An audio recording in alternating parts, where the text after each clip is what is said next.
A lot of people are saying that the Patterson-Gimlin Bigfoot film has finally been conclusively proven to be a hoax, thanks to a newly released documentary. But the evidence and details say that they're wrong, and I'm about to show you exactly why. I can't explain what I'm about to say to you, but I'm aware of a piece of footage that surfaced. It has never been shown public. No one knows about it except a few researchers like me, because the people who have the footage were asking our appraisal of it. We cannot say anything until they publicly release their final film project that they're working on.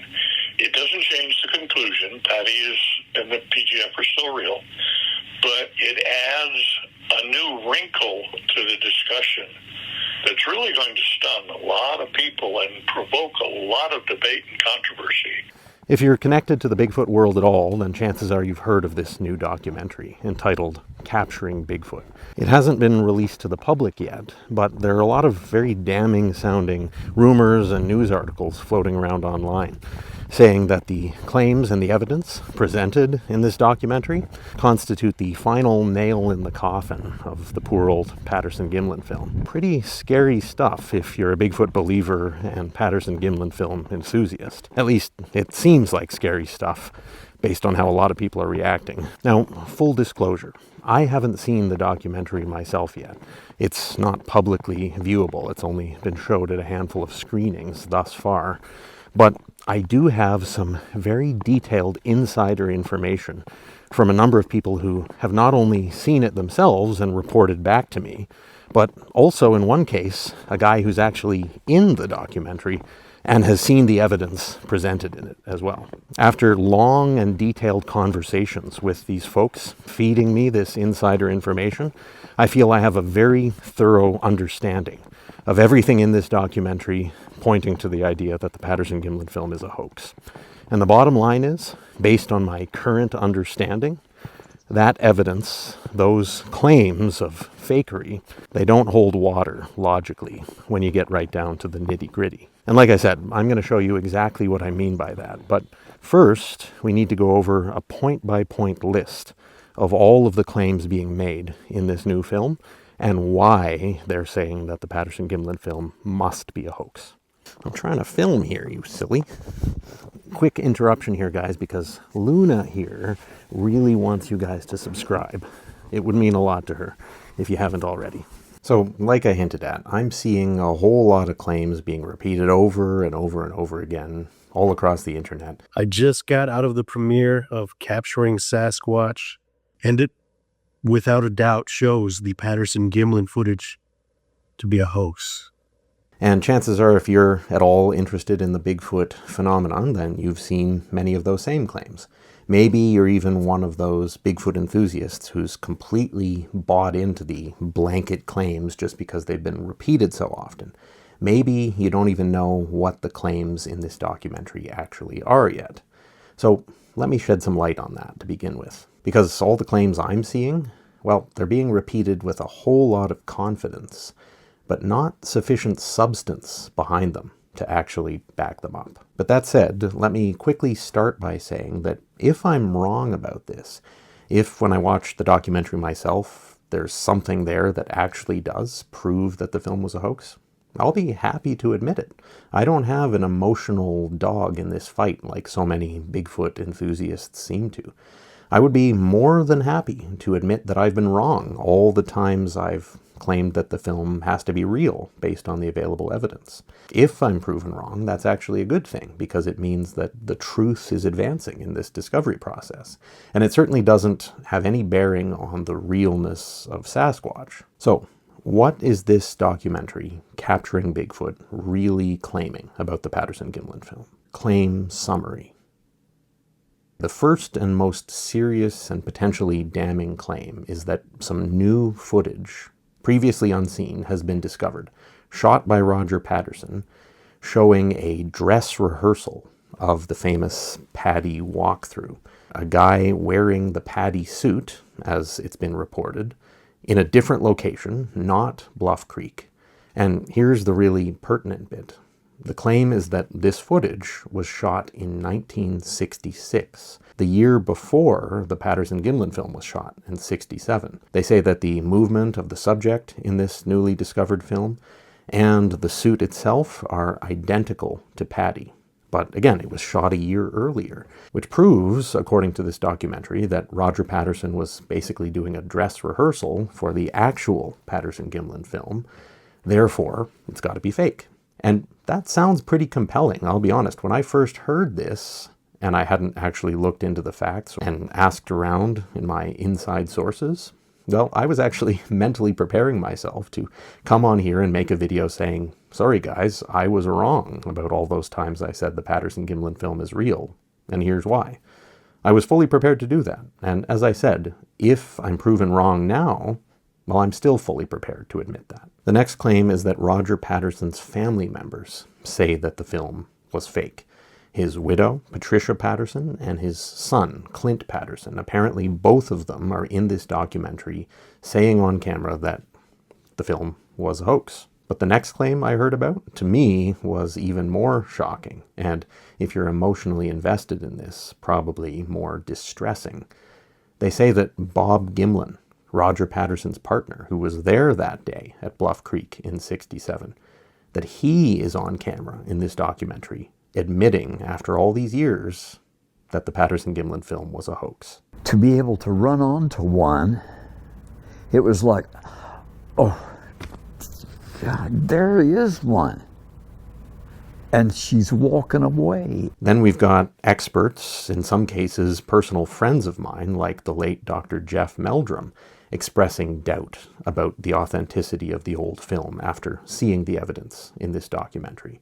Dr. Meldrum, if you're not aware, has long been a proponent of the authenticity of the Patterson-Gimlin film, and apparently he's visibly shaken and emotional in this documentary, saying, oh, gee, that looks pretty bad.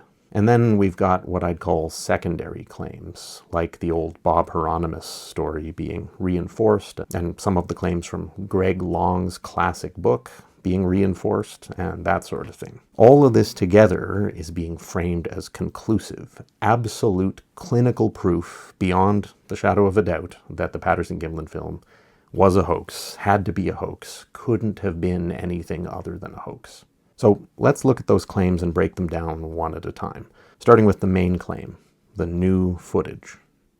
Again, the claim from news media, from Bigfoot researchers, from the few people who have actually seen the new documentary and posted about it online, like this guy, Eric, who runs the Hairy Man Road YouTube channel. Seems like a really nice and genuine guy, by the way. You should check out his channel after you watch this video.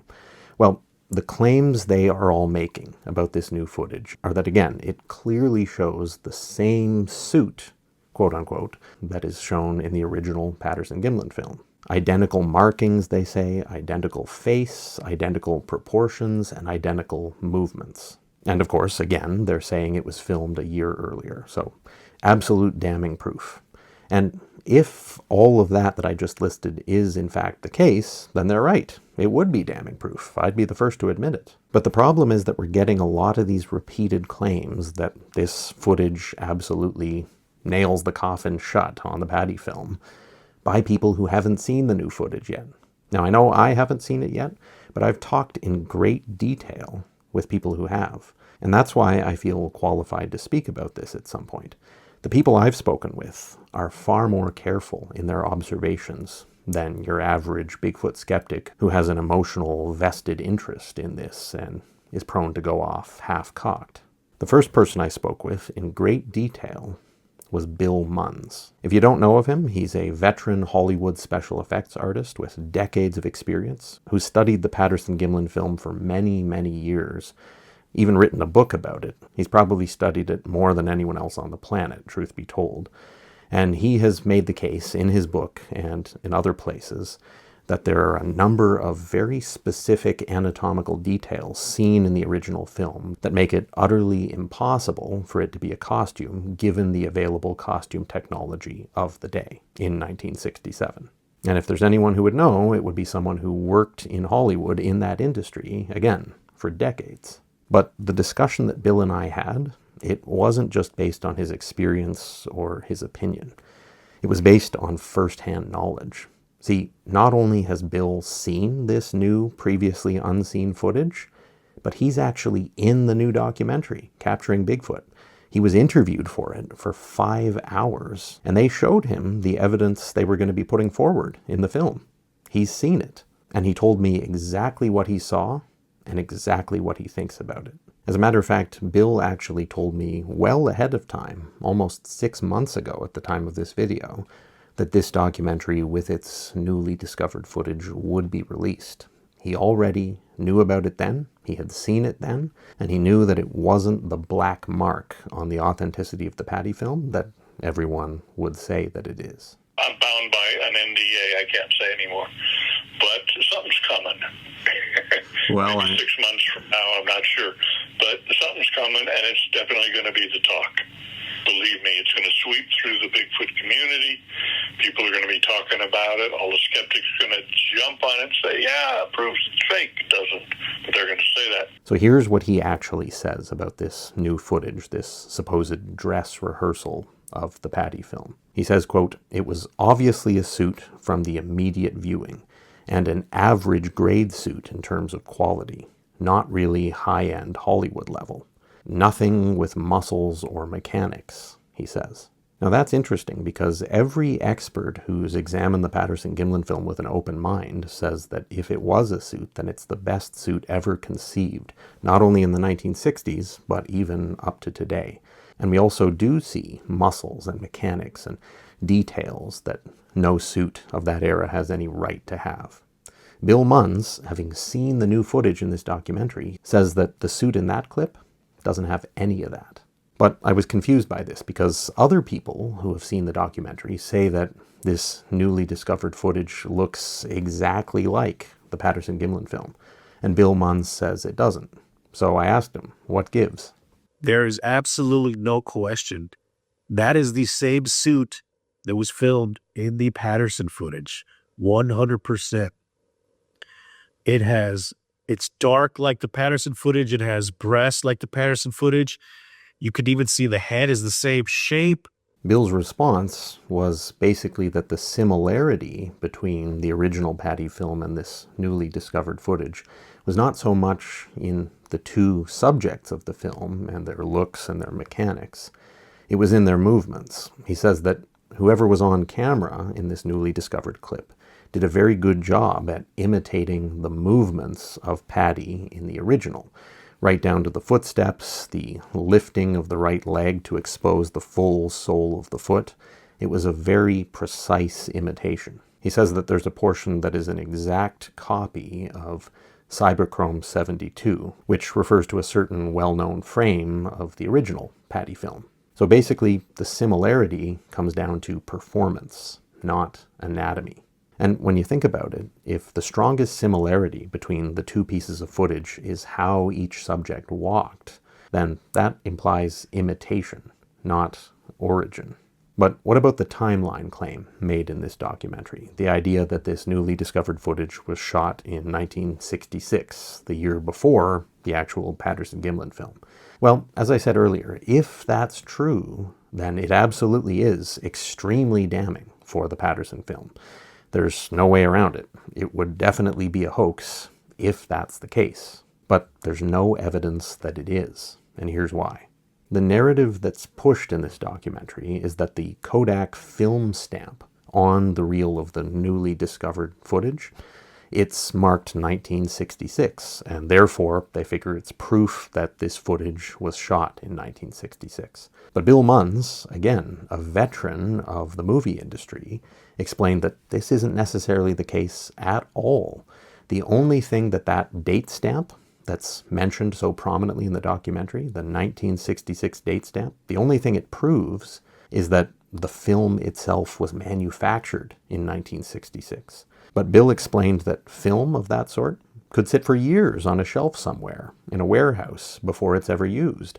The year the actual film roll was manufactured has nothing whatsoever to do with when it was put in a camera and used. Think of it like buying a carton of eggs from the grocery store. And let's say you bring the carton home and you look at the expiry date on those eggs. And then a week later, after the eggs have been in your fridge for 7 days, you crack 2 of them into a pan. Well, the date stamped on the carton has nothing to do with the day you cracked those eggs, fried them, and ate them. They're 2 completely different things, and it's absolutely ludicrous to equate the 2. Now, this point is really crucial, so I questioned Bill hard on this, from multiple angles and repeatedly. I said, is there any documentation or way of proving when this newly discovered footage actually was shot? Because maybe it was shot in 1966, despite the fact that the stamped date on the film reel doesn't prove that at all. And Bill's answer was no. There's no documentation, no traceable, verifiable chain of custody for this film. They've really got nothing. He did say that the documentary producers vaguely hinted that they had some expert who was of the opinion that the film was shot in 1966, but there was no solid reasoning given. And if there was anyone who could understand that sort of solid reasoning, or pick up on it if it was there, it would be Bill Munns. But in his words, he says, quote, "Without documentation, the claim that it was shot in 1966 is just hot air, worthless." And this is the claim that the entire documentary hinges on, the chronology of these 2 pieces of footage. One that they're saying was shot in 66, and one in 67. If they're correct, then again, this newly discovered footage would be a dress rehearsal, so to speak, and it would be conclusive proof that the Patterson film is a hoax. But we don't have any evidence that that's when it was shot. None whatsoever. And again, we have the fact that Bill Munns, a trained Hollywood costume and special effects expert, says that the suit he saw in this newly discovered footage wasn't anywhere close to Patty in realism, that it was just a middle quality suit. No mechanics, no muscle movement. So again, what we know thus far is that no one anywhere has produced filming records, lab receipts, or any verifiable documentation that proves exactly when the film was shot. All we have is the year of manufacture, and that's not enough on its own. This entire theory, it basically hinges on this unproven assumption. Now, as I said before, if the documentary comes out and they actually do have some documented proof of when it was shot, not just when it was manufactured, proof that is more than just someone's opinion, well, that would change the conversation. But from everything I've seen thus far, from the insiders who have informed me about this documentary and its claims, I don't believe they have that. But this begs a question. What the heck is this newly discovered footage that shows someone in a Bigfoot suit mimicking exactly the Patty walk? Well, turns out Bill Munns has an excellent answer for that, too. And again, keep in mind, he studied the Patterson-Gimlin film and the circumstances surrounding it more than anyone else on the planet. He says that the most likely explanation is that this newly discovered footage is a replication, an imitation attempt shot after the Patterson-Gimlin film. The evidence has led Bill to conclude that Al DeAtley, Roger Patterson's backer, basically wanted to find out if the Patty film could be hoaxed, because he didn't believe Roger when Roger came out of Bluff Creek with this newly shot footage in '67. So DeAtley, a wealthy man with a lot of resources, commissioned a suit to be made, and he mocked up this walkthrough, studying the Patty film. Roger Patterson and Bob Gimlin are there in this new footage, according to people who have seen the documentary. And this guy, DeAtley, he had someone walk through the camera shot, very similarly to Patty, imitating each of her steps, imitating as closely as possible her gait, but in a suit that doesn't resemble Patty all that closely, according to Bill Munns's trained eye. DeAtley basically wanted to see if what Roger had captured could be hoaxed effectively. And by all indications, his conclusion must have been that it could not, because according to Bill, this new footage looks obviously fake compared to the Patty film. Its only real similarity, again, is the movement pattern, which you could imitate quite closely by careful study, which is what Bill hypothesizes was done. So basically, this is a perfect explanation for why we have this new footage that closely resembles the Patty film in walk and seems to be a reasonably close imitation of the looks of the creature, although, again, according to Bill, there are major anatomical shortcomings. But what about the next rather alarming claim to Bigfoot believers made in this documentary? I'm sure you've seen it floating around, the claim that Patricia Patterson, Roger Patterson's widow, and Clint Patterson, and Bob Gimlin, of all people, Roger Patterson's partner that day, that all of them confess on camera that the Patty film was a hoax. Well, let's look at those confessions next. And honestly, we don't need to spend a lot of time on this because it's pretty easy to see that this part of it doesn't hold water logically, despite initial impressions. First of all, Patricia Patterson. She wasn't there. She wasn't present at Bluff Creek. She would have no personal first-hand way of knowing whether or not it was a Sasquatch or a suit that day. I've also heard from multiple sources that there's strong reason to believe that there's a financial motive on her part. Now, I don't know what her financial situation is, but I do know that there was licensing income involved. Now, I don't want to put words in her mouth. I don't know exactly what she says on camera, but I don't think we can put too much stock in it, given, again, the fact that she wasn't there and that there's strong financial motive for her to cooperate with the crew of this new film. Next, we have Clint Patterson, Roger's son. Well, by all accounts, he was estranged from his father. There was a very strained relationship. I have it on good authority from people who knew the family, that they weren't on good terms. And of course, Clint was very young when his father captured the footage, and still very young when Roger Patterson died 5 years later. So again, he wouldn't necessarily have any first-hand knowledge of this. In fact, it's certain that he didn't. Bottom line, he's just not a witness. And he hated his dad. And again, there's probably also a financial motive. There's a lot of time spent in this documentary recounting the claim that Patricia Patterson did not want Clint, her son, to come forward because she didn't want to lose the income from the film made off the backs of those who believed it to be real. And this is a large part of the leverage that the documentary tries to exert. It describes Patricia saying hurtful things to Clint after he said that he would tell the truth, and apparently disowning him, and all sorts of emotionally charged family drama along those lines. It frames Clint's hatred of his late father as being caused by this apparent hoax, which purportedly Clint knew all along, and again, that led to the conflict between him and his mother. It's all interpretation. Again, neither Patricia nor Clint Patterson were witnesses to the original event, so we only have the claims that they're going on. And none of those, in my opinion, stand up against the obviously authentic anatomy of the subject of the original film. But what about the supposed Bob Gimlin confession? Now that is more troubling. At least I initially thought so.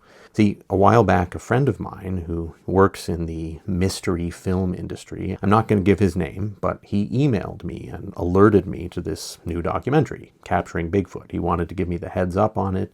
He was working on getting me an early screening, which hasn't happened yet, unfortunately. I may still get to see it ahead of time, and will be open to forming new conclusions when I do. But this guy, he emailed me, and he started by explaining that this new documentary, which he had seen because he happens to be close personal friends with the director, he said that it's absolutely conclusive in its debunking of the Patterson-Gimlin film, that there's no way around it. That was how he opened his note to me.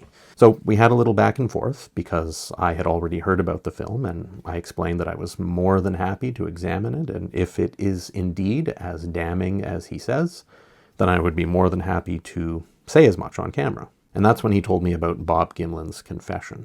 But in my reply to him, I raised the point that Bob Gimlin, now in his mid-90s, is unfortunately suffering from pretty advanced dementia. And I have that on good authority from people who know him well and have seen him recently. People who have told me that they don't know how much of Bob is left in there anymore after spending some time with him. When I raised that point, my friend, who has seen the documentary and wanted to give me this heads up on it, he admitted that Bob did seem very elderly and somewhat confused on camera. I've also heard it from others that Bob Gimlin was basically ambushed by the crew of this documentary and that his words were twisted. And when you combine that with the certainty that he is unfortunately suffering from dementia, we can't actually put any stock in this so-called confession. When my grandfather had dementia before he passed, towards the end it got bad enough that he would say things about people who were in the room that were clearly not true. He would ask people in the room where they were, like, where is so-and-so? But he would ask so-and-so. He would lose that recognition. He would say certain people had passed away when they hadn't. In some cases, when they were in the room with him, he would say that sort of thing. And I use that personal illustration to point out that dementia wreaks havoc on the mind. So unfortunately, even if Bob Gimlin did say, yes, it absolutely was a hoax, at this point in his life, we just can't put stock in that. And that's why my friend, who was initially very supportive and enthusiastic of this new documentary and its conclusions, actually walked back his point about Bob Gimlin's confession after I had pointed this out. Interestingly, I also raised some other points with my friend. I was open about the fact that I'm okay with the Patterson-Gimlin film being proven to be a hoax, but I did wonder about how Roger Patterson overcame all the anatomical limitations of costume technology in his day to create visible muscle and fat movement in Patty, these nearly 4-foot strides, which even a tall human would be hard-pressed to achieve, and other such points. My friend's response? He said, I agree with all your points. And again, this is a guy who has seen the film. And even me, having not seen it, just raising some basic things, it seemed like I was starting to change his mind. He went from saying that the documentary is absolutely ironclad proof that the Patty film is a hoax, to saying maybe absolute certainty is taking it too far, but it does come close to debunking it. One email exchange, and he was already softening his viewpoint. And this is nothing against my friend. He's an intelligent guy who I know has a critical head on his shoulders when it comes to evaluating evidence like this. But I think our email exchange helped him to realize that the evidence in this documentary wasn't quite as hard-edged as it had initially seemed to him. But it's time for the next claim in this documentary. The claim that experts, such as Dr. Jeff Meldrum, appear visibly distressed when seeing this new footage. Apparently, Dr. Meldrum says in the documentary on camera that this newly discovered footage looks like a, quote, dry run for the Patterson film. There's a few things to consider here. First of all, this is an opinion statement, not a fact statement. He saw this newly discovered footage, probably in the context of being told by the producers of the documentary that it was definitely shot in '66, as opposed to '67, when the actual Patterson film was shot. So with that in mind, he sees this footage, probably quickly, probably not going over it with a fine-tooth comb on a big screen, and he naturally concludes that looks like a dry run for the Patty film.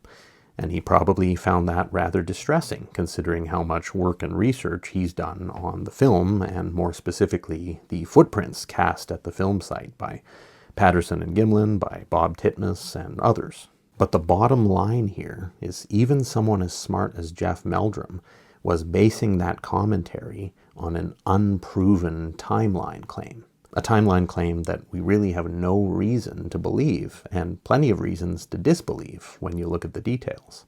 Next, we've got the recycled Greg Long claims. Greg Long wrote a book quite a few years ago now, The Making of Bigfoot, and basically the documentary goes into a lot of those same points that he raised in that book. There are certain audio tapes, plenty of character attacks, and some general unfounded hoax allegations in the book. And from my understanding, from the folks I've spoken to in great detail who have seen this new documentary, Capturing Bigfoot, those sorts of claims are repeated and used in this film. But the point is this: none of these claims are new, and most of them are opinion-based, emotion-based. It's like a lawyer using passion and certain little tidbits interpreted from a certain angle to try to sway a jury. That's not how science works. If you want the actual facts, you need to strip away everything that's opinion-based, everything that's a character attack, because none of that is central to what we're actually talking about here. Bottom line is, there's still no suit that we can examine. And from what I've been told by the people who have seen this footage, including highly trained observers of costume technology like Bill Munns, a veteran Hollywood costume designer, there's still no recreation that matches Patty's anatomy, that shows that visibly flexing calf muscle, those tendons in the back of her thigh, that quiver of her outer quadricep muscle when she takes a step. There's none of that, and there's no demonstration of how it was done in '67, if it is a hoax. Then we've got some less hard-hitting claims from some recent video reviews from those few people who have seen the documentary at the time of this video. Claims like there were 2 suits made for this hoax, and the first one was used in this rehearsal in '66, and then the final better suit was used in the actual Patty film. But again, where's the evidence for this? And how did Roger Patterson suddenly gain access to this exponentially better suit technology for the actual film? How did he fake muscle movement? It's the same old arguments that have always been strongest in favor of the authenticity of the film. And there still isn't a satisfactory answer given from everything I've heard in this new documentary. People have also claimed things like experts have analyzed the costume in this newly discovered footage, and they say that it has the same markings, the same features as the Patterson-Gimlin film subject. But who exactly did this analysis, and what were their methods? What were the measurements that indicate to them that these were both suits potentially made by the same person? Basically, when you boil it down, with the information available right now, this very much seems like just another unfounded assertion. There are also claims connected with this documentary like muscle movement can be faked by shaking the camera. But what about all the stabilized versions of the Patterson-Gimlin film out there where the muscle movement is still abundantly evident? And that's not just my opinion either. That particular assertion comes from Bill Munns, who has seen this newly discovered footage again, and as I said earlier, his take was that it had no muscles or mechanics. And that's an exact quote. So getting down to brass tacks here, let's talk about the big pattern. The flurry of overconfident claims about this new documentary, definitively proving the Patterson-Gimlin film fake, well, most of them are from people who don't give 2 hoots about Bigfoot. News media who just wants to capitalize on this. In fact, the whole project seems rather like a cash grab to get under the skin of highly emotionally invested Bigfoot enthusiasts. Which is why, as a side note, as a serious researcher, an excellent defense against this sort of thing is to be unemotional and to simply follow the evidence wherever it leads, as I said before. But instead, what you have with this is a bunch of people confidently saying things like, oh dear, it's a hoax, what are we going to do now in the Bigfoot world? But most of these people haven't seen it, first of all, and even if they had, they don't have the analytical skills required to make that determination, to rule out all the other possibilities. They're just saying things like, they analyzed it, and this is what the film is saying. And when it comes to the timeline of the newly discovered footage, they're taking the producers of the documentary's word for it, that it was shot when they say it was shot. But again, according to Bill Munns, who was in the documentary, who was interviewed for hours about the documentary, who warned me months ahead of time about the documentary, and who has seen the footage, well, he says that the 1966 chronology is not proven, that it's basically just hot air. So with all of these claims, what it seems like right now is that the confidence keeps increasing, but the quality of evidence does not. Now, let's move on to my final points. Bill Munns says the strongest argument in favor of Patty's authenticity in the original film remains the head size and shape. And I've explained his work and conclusions in that area in other videos. The short version is that Patty's head is too small and her forehead too sloped back for a human being to be inside there wearing a mask. The head of that mask, if it were a mask, would have to be longer front to back to make room for a human forehead, which goes up much more vertically than the more ape-like or gorilla-like slope of Patty. Bill also reminded me that the best Hollywood special effects artists in the world have never been able to convincingly recreate the Patterson-Gimlin film subject as a suit. Not even close. And it's certainly not for lack of trying. But every attempt looks laughable. Which brings us back to the suit in this newly discovered footage that apparently is so damning. According to Bill Munns, again, it was an average quality suit. Nothing special about it. And knowing Bill as I do, if it did have the striking anatomical consistency with Patty that I think many Bigfoot believers were worried it would have, well, he would have been the first to admit it. So bottom line, is this documentary interesting and intriguing? Absolutely. Is it worth examining with a fine-tooth comb? 100% yes, and I will definitely be doing that as soon as I get the chance to watch it. But with everything we know thus far, is it conclusive in its condemnation of the Patty film? Definitely not. From everything I've seen and heard from my insider sources who have been involved with this documentary, it basically boils down to a strong narrative built on a weak assumption. Well, there you have it, guys. My full breakdown, point by point, on why the claims made in this new documentary, Capturing Bigfoot, are not the final nail in the coffin for the Patterson-Gimlin film, as many Bigfoot skeptics are delightedly saying that they are. But let me know what you think in the comments. I will also mention that when I see the documentary for myself, and I'm certainly planning to watch it as soon as it's publicly released, it is possible that something in there that for some reason hasn't been reported to me by my inside sources will change my mind on this. I think as researchers, we have to be willing to let the truth take us wherever it leads. And it may be that my current picture, stitched together from people who have seen the film when I myself have not, that current picture could be incomplete. And you know what? I would be totally okay with that. Like I said earlier in the video, I would be the first person to admit that I was wrong about all the videos where I make the case that the Patterson-Gimlin film has to be real, if the evidence indicates that strongly enough. See, unlike other Bigfooters, for me, there's no emotion in this. I just want to get to the truth. That's my passion. That's what drives me in this space. I know that Sasquatches are real. I've seen 2 of them.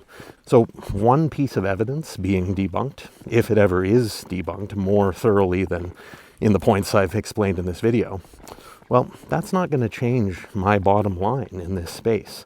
And if you're seriously dedicated to the truth in Sasquatch research, it shouldn't change the bottom line for you either.